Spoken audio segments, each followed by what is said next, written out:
introduce my co-host. Hello, everyone. It's Anastasia Bonholzer, your local mortgage broker with AMS Mortgage Services, known as your loan queen. Hello, Stuart.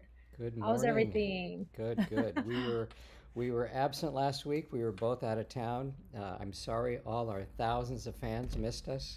I know they were really sad, crying, but Right, right. uh, Lots not of to crying worry. emojis. We have a really exciting topic for you this time around, and we're happy to definitely share our thoughts.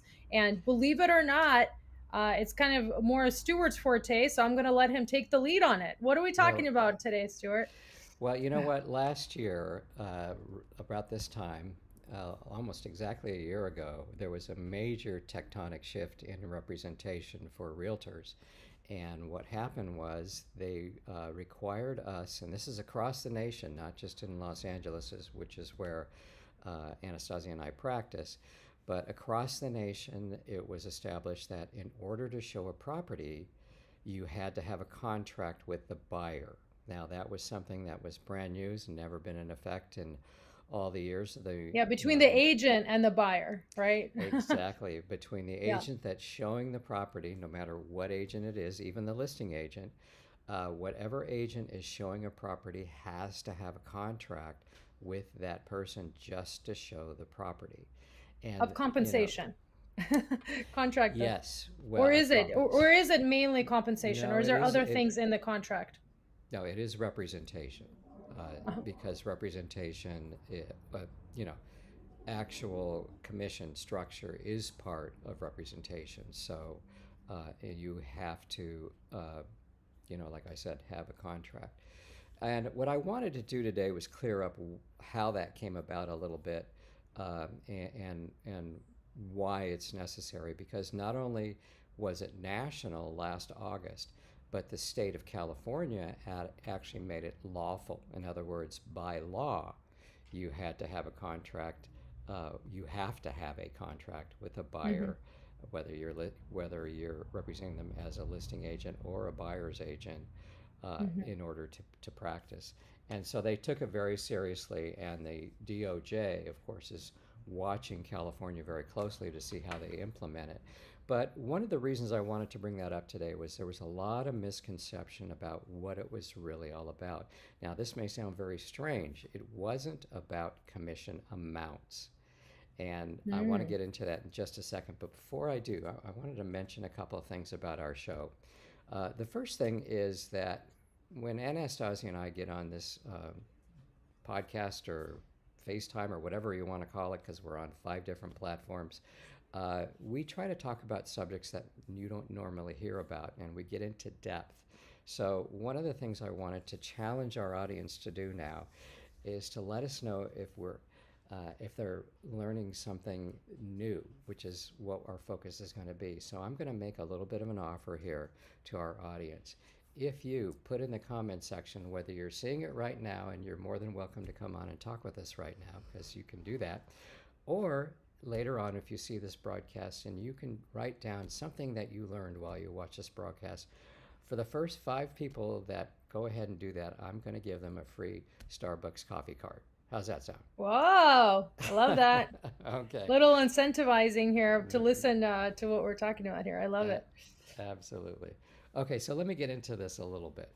Now, Mhm. one of the things that happened about a year and a half ago, in the state of Missouri, that's where this thing actually evolved from. In the state of Missouri, there was a trial, and it had to do with what they called price fixing, specific to, um, sorry, the terms just went out of my head. Uh, not trust, but Randy, what kind of a case was it? It was a antitrust. Okay, that for some reason went out of my head. Anyway, this was all about antitrust. It had very little to do, or if anything, to do with commission amounts. But when a jury in Missouri uh, passed a judgment for $1 billion against the National Association of Realtors and other brokerages, which I don't have at the top of my head. Uh, there was a judgment wherein the jury, and by the way, the jury was all renters, not one property owner on that jury, decided that when realtors disclose what their commission amounts are, they were inadequate. In other words, they didn't like the process by which realtors were disclosing the commission, not the commission amounts. And I want to bring that up because what happened was when this news came out, news reporters across the nation, even some of my favorites, jumped on the fact that it had to do with the commission amounts. And it had Hmm. nothing to do with the commission amounts. This was antitrust. And what antitrust is about, and again, I have to reemphasize, I'm not an attorney, I'm not giving legal advice. So my understanding of what this case was about how realtors, or the perception was that we are fixing the prices. In other words, we Hmm. are not the prices of the houses, but fixing are the prices of commissions. And so the jury found that that was true to a certain degree. Now, in California, in all of our contracts, we go out of bounds and go over the top to make sure that that is not the perception that we give the Hmm. general public when we write a contract. It's in big letters. It says commissions are always negotiable. Always. Hmm. There's no commission amount, there's no lawful amount, there's no ethical amount. Commissions are always negotiable. Well, that wasn't good enough for this jury. The jury wanted it a certain way. Now, what happened was, and this is kind of the inside story, was with a $1 billion judgment, you have to come up with a bond to cover that if you're going to appeal the case, which is what we thought all the realtors across the country would be the next logical step. And if there's Hmm. anything that the public's learned in the last few months is the appeal process in the United States of America, right? Everything can be appealed right up to the Supreme Court. But what happened in this case, which made it very unique, was that the National Association of Realtors, again, this is a little bit of inside information, didn't necessarily have a $400 million bond ability to appeal this. And Interesting. so what Right. And that's why they happened, chose not to. that's partly, they won't Ultimately, tell you they that. I'm sorry, them, yeah, yeah, and yeah, yeah. I got you. I'm sticking my neck out just a little Right, bit right, by right. saying that. But in my opinion, they But just it could was not. it was controversial when the news came out, and suddenly, $1 billion judgment, and you're thinking, my God, just appeal it right away. And then when they didn't, we as the public, I'm me as the lender, we have different guidelines as to how our commissions are structured. So I was on the same sidelines as the consumer, thinking, why wouldn't they just say no? I refuse to do this. So that's, Right. the bond has probably a lot to do with it. The bond had, in my opinion, a lot to do with it. So what happened was, in order to appease the defendants in this case, the National Association of Realtors said, okay, we will create a new rule that says if we're going to show a property, we'll demand from the public a contract to do that, so everyone knows that we're not price fixing. And so Hmm. that's why this whole thing came about.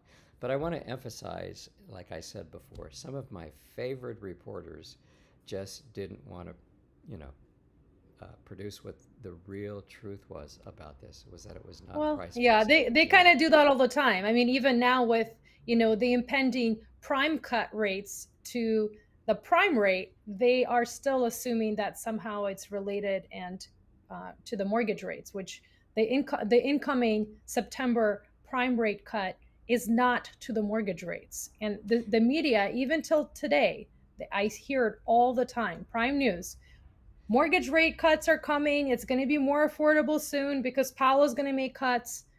And so, the frustration goes both ways because I think they do both on your end and also in the financial spectrum as well. Right.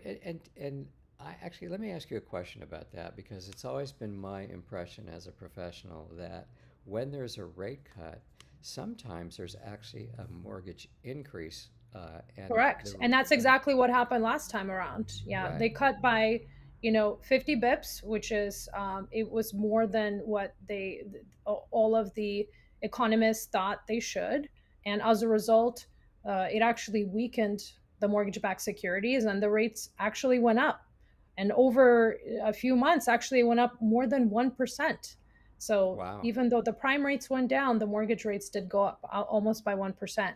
And so what had happened last Friday is Powell said we are anticipating, generally speaking, the rates to come down, the prime rates, which are the short term rates that banks trade with each other. So it will positively impact anybody who has an adjustable rate mortgage. That would be a credit card payment, a car payment, if you have a HELOC, a home equity line of credit that is on an adjustable rate mortgage, or anybody that has an adjustable rate mortgage in the first lien position. It's going to positively impact people, but it will not directly impact mortgage rates. Mortgage Interesting. rates are affected by the labor market, by the unemployment numbers, consumer price index, among all of the other data that comes out almost on a daily to weekly basis. And Right. then also Right. our overall economy. How's our GDP? How are we producing? How many jobs are we retaining? How much production do we have overall? And unfortunately for us, the weaker the job numbers, the better the mortgage rates, because it's a checks and balances system. We Right. need Right. the demand to be fairly low and the supply to be high in order for the rates to kind of equalize. So that's Right. a little not neither here or there in terms of what we're talking about. But what I want to ask you is, so how was it before? I understand that now we need a contract. So if I'm a buyer, if I'm looking at a house, more than likely I found it on Zillow and I want to go see it. Let's say I see it, it's an open house this weekend. I go through the open house. It says 2 to 5. I'm there at 2 o'clock because I really want to see the home. I walk through the threshold of the door. I'm presented now with supposedly a contract that now I have to sign in order to see the home. Is that how it works now, or tell me a little bit about the process? Okay, so what you described are two possibilities. The first possibility is that you're not represented and you go into a home. Now, that situation has become extremely complicated for the listing agent. And the reason that that's complicated for the listing agent is the listing agent is not representing that person coming through the door, obviously. So that agent, and this is something that if you're confused about, please call me offline. I'll explain it in detail. It's a little hard for me to explain in the few minutes that we have here. But there's actually four possibilities that listing agents have to go through in order to assess how they can actually talk to the person that's come into the door. Because obviously, if a person comes through the door and they start negotiating right away, the question becomes, are you representing that person who just walked through the door? So, as you can imagine, and certainly you attorneys out there, I can sure appreciate, what we call agency. So it gets very, very complicated. The bottom line is that when you go walk into an open house, you will find realtors being more guarded about what they're going to say to you, and they should be, because representation now has become very curt in terms of the different stages that you had to go through. And I'm sorry to give that complicated explanation, but it really is No, it that makes sense. situation. Yeah. Yeah. Now, with regard to what was the other thing you said? I'm sorry. It was you said No, it's just at one thing which about. point do you sign the contract? I mean, you're telling Okay. me we really need to be clear about who's representing who here. Are you just getting Right. information and the listing agent is still representing the seller? In which case, it is my understanding that no contract is signed at that point because you're just representing the seller, especially if the buyer's just walking through. They're not Again, then now obligated, right? right. Again, it's dependent on what the buyer is asking.